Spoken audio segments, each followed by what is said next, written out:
Saya mau bertanya, bagaimana menurut Ustadz mengenai Salafi atau Wahabi?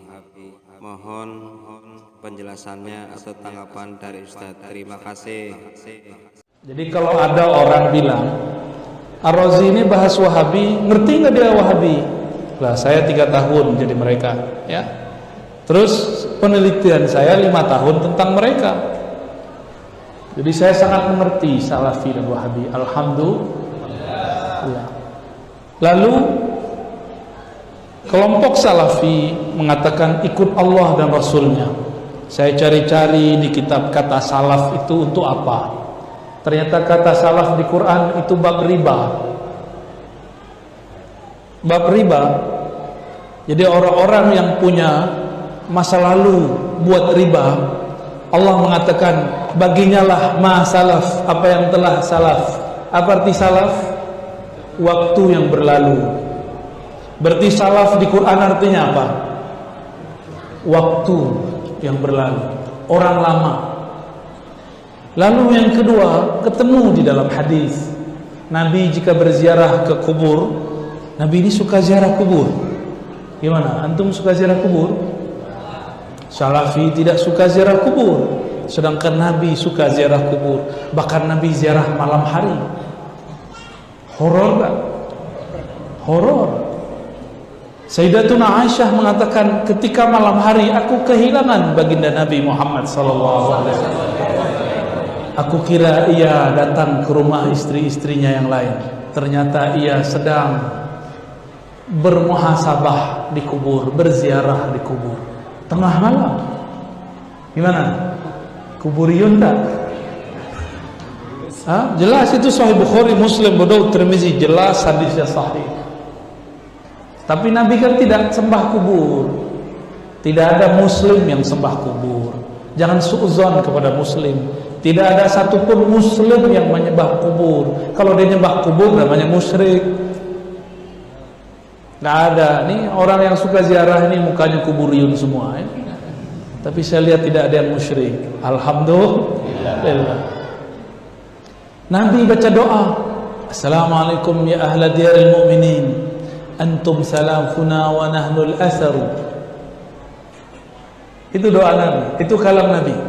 Antum salafuna wa nahnul asaru, yaghfirullahu lana wa lakum, sampai akhir.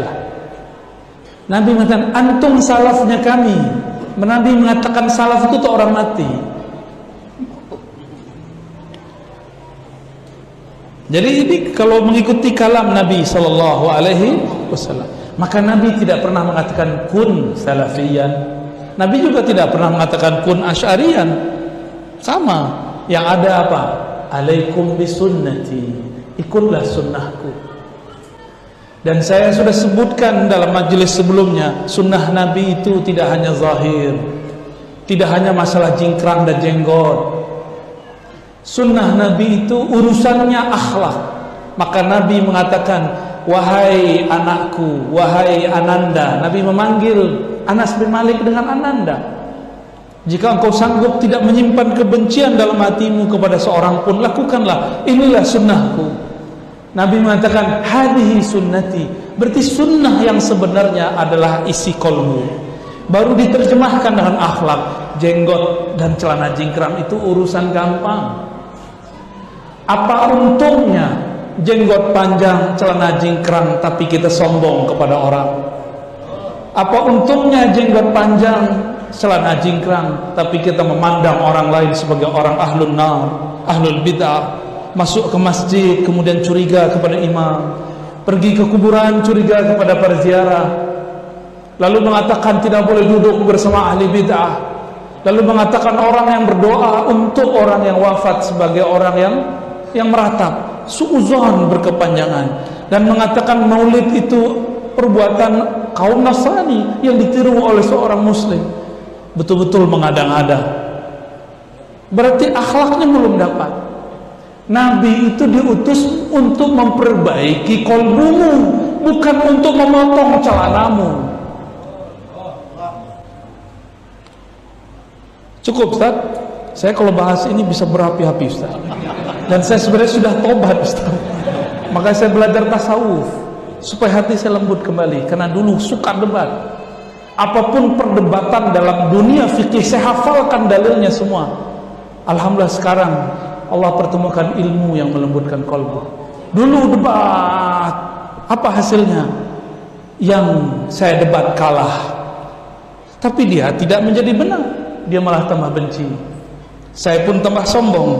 Apa untungnya kita berdebat? Cuma ada kemarin yang nantang-nantang saya debat kembali. Saya tidak mau berdebat aslinya. Murid-murid kita, sahabat-sahabat kita marah saya menerima tantangannya. Marah semua itu. Jangan Buya, jangan. Saya bilang, dia bawa-bawa nama sukuku. Maka aku tidak ridho selain kelompok dia di suku kami dianggap musyrik, dianggap tidak bertauhid. Maka saya terima tantangannya. Baru mereka diam. Allahumma salli ala jadi tegang lagi. Jadi tak jadi debat. Itu masa lalu saya. Puluhan tahun, ya, belasan tahun saya berdebat cuma di situ. Hasilnya apa? Tidak ada. Tapi kita harus siap, dalil kita harus kuat supaya umat tenang. Maka saya katakan, kita kalau menjawab sunnah bid'ah bukan untuk berdebat, tapi untuk menenangkan umat. Ini jawaban untuk Habib Al-Qadri, ya. Kalau Nabi mengatakan umat terpecah 73, kita yang mana? Coba lihat Nabi berbicara, hendaklah, ya, engkau mengikuti sunnahku dan sunnah khulafa rasyidin. Khulafa itu pengganti beliau yang lurus. Itu yang dikatakan di hadis Imam Tirmizi yang barusan Hanan Abu Dawud. Ma ana alaih, yang ikut aku kalau masih ketemu aku. Wa ashabi, tidak bertemu aku cukup ikut sahabatku. Ashab lebih dari satu. Kita bermazhab Syafi'i, benar. Imam Syafi'i mengikuti hampir puluhan sahabat Nabi dalam fikih, bahkan ratusan dalam riwayat. Sentuhan tangan batal, kata Imam Syafi'i, betul? Itu bukan kalam Syafi'i, itu kalam sahabat. Kunut itu bukan buatan Imam Syafi'i, itu kunut diriwayatkan Imam Syafi'i dari amal sahabat menyaksikan Nabi sallallahu alaihi wasallam. Dalam bab akidah kita ikut Imamuna Abul Hasan Al-Asy'ari. Siapa dia?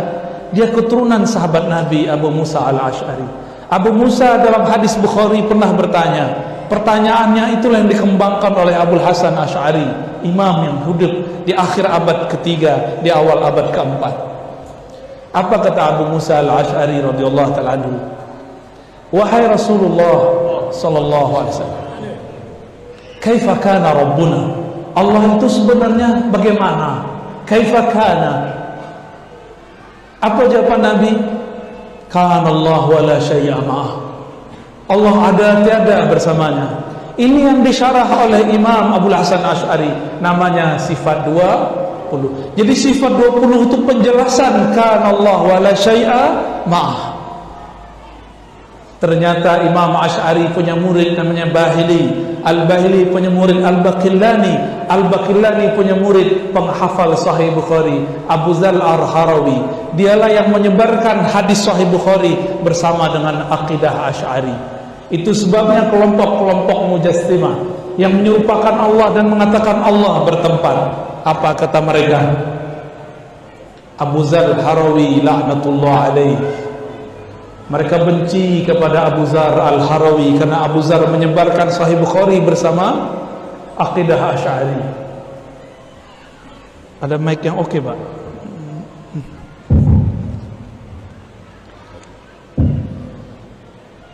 Berarti akidah Imam Abul Hasan Asy'ari berkembang bersamaan dengan Sahih Al-Bukhari. Maka tiada dalam akidah kita kecuali sesuai dengan hadis Sahih Bukhari. Sesuai sama. Saya bisa buktikan, ya. Maka kalau umur kita panjang, nanti kalau saya datang lagi ke sini kita buat daurah akidah salafus saleh. Imam Tahawi yang namanya dibajak oleh kelompok yang mengaku salaf hari ini.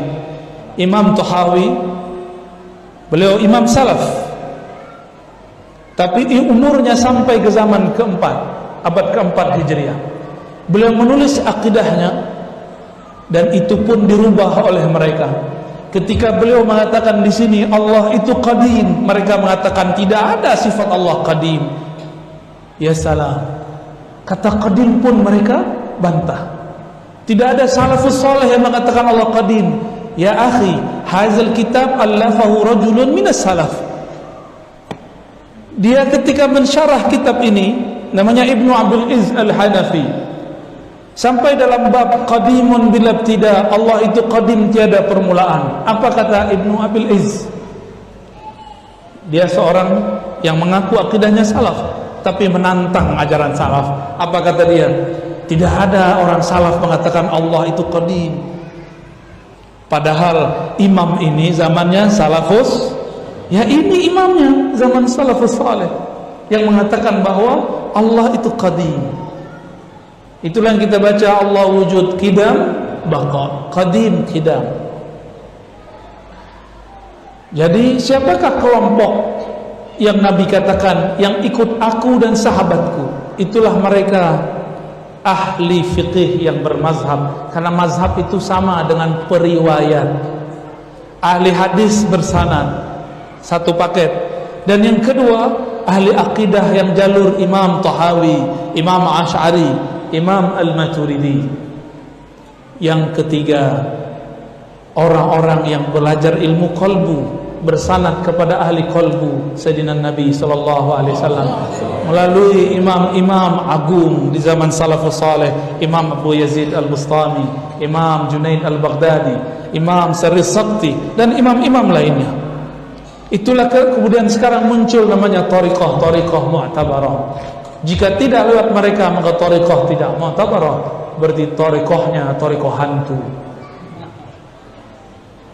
Itu ahlus sunnah. Nah, kalau sudah cukup itu ada tambahan untuk akhir zaman. Nabi mengatakan nanti di akhir zaman akan muncul khilafah. Sebelum khilafah ala minhajin nubuwah ada mulkan jabbaran. Mulkan jabbaran. Apa arti mulkan jabbaran? Kekuasaan yang otoriter. Itu ditandai dengan berakhirnya kerajaan-kerajaan. Kerajaan-kerajaan otoriter. Sekarang kerajaan-kerajaan menjadi khazanah kita, tapi tidaklah menjadi otoriter. Hatta jiran kita walaupun ada kerajaan tidak menjadi otoriter. Sistem pemerintahan digerakkan Perdana Menteri. Hatta di Inggris itu ada ratu, tapi sistem pemerintahan digerakkan oleh Perdana Menteri.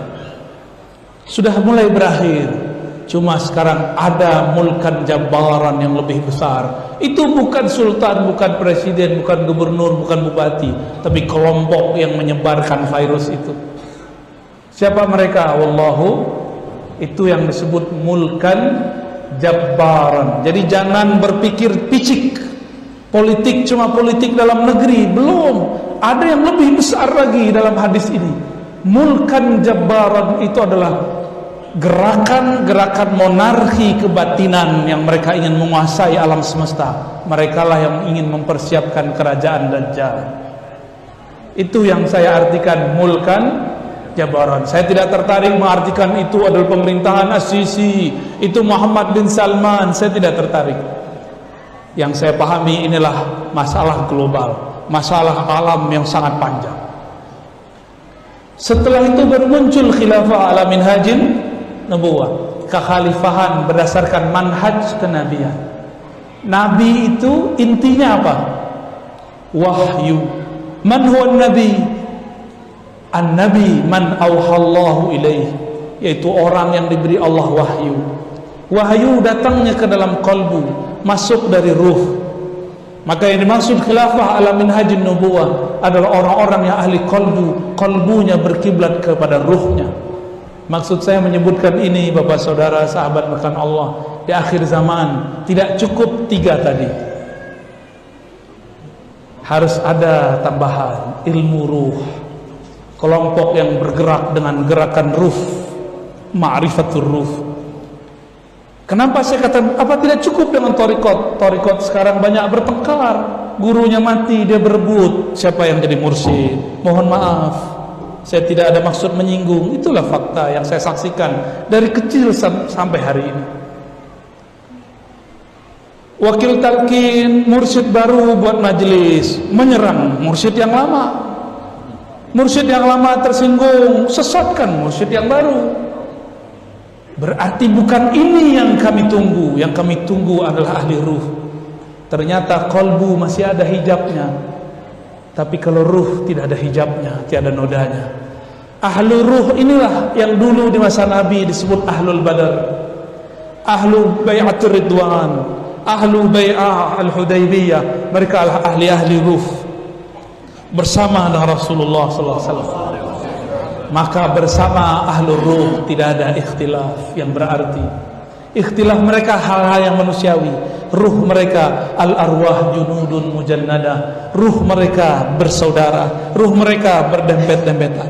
Walaupun jarak jauh, walaupun pemikiran politik berbeda, mazhab berbeda, thariqah berbeda, ruhnya bersaudara. Ini baru beda thariqah, oh bukan terada saya, oh itu bukan thariqah saya, itu bukan mazhab saya. Apalagi sekarang yang mengatakan semuanya salah, manhaj saya aja yang benar. Lebih parah lagi, lebih parah lagi. Tapi untuk apa kita khawatir? Memang itu kabar dari Nabi, ini nubuat dari Rasulullah. Sataftariku ummati, umatku akan berpecah. Jika tidak berpecah berarti nabinya tidak benar. Mungkinkah Nabi tidak benar? Nabi pasti benar. Jika ia mengatakan akan terpecah, pasti terjadi perpecahan. Maka katakan kalau terjadi perpecahan, shadaqar Rasul, Rasulullah sungguh benar sallallahu alaihi wasallam. Maka saya dalam hati selalu mengatakan, saya sedih ya Allah, tapi Rasulmu benar ya Allah. Apa yang kita lakukan? Ikuti sunnah ruhiyah. Tidak ada kebencian dalam kalbu. Maka dapat saya pastikan kelompok ruhani itu kelompok yang menyebarkan cinta ke alam semesta, kelompok yang tidak benci bahkan kepada yang berbeda. Maka saksikan, saya tidak benci kepada Salafi, saya tidak benci kepada JT, Ikhwanul Muslimin, NU, Muhammadiyah, Tarekat. Tidak ada kebencian di kolbu ini. Yang ada, saya menangisi diri saya. Kenapa di kolbu ini masih belum tersentuh disebut nama Allah, belum bergetar disebut nama Rasulullah sallallahu alaihi wasallam. Gak ada kita benci-benci mereka. Untuk apa benci? Apalagi urusan politik. Senyum aja kalau beda ya. Saya dikafirkan orang karena beda politik, saya senyum. Bahkan setiap hari banyak orang yang mengatakan Ar-Razi Zindiq karena saya mengambil thariqah sufi. Tidak sedikit juga yang memuji, tidak sedikit juga yang mencaci. Semuanya sama, semuanya batil. Ala ma khalallahu batil. Nabi bersyair, selain Allah itu sia-sia. Maka bergantunglah kepada al-haq, bukan kepada al-batil. Ya Allah, jadikan kolbu yang hadir ini kolbu yang bergantung kepada Engkau al-haq. Amin ya rabbal alamin.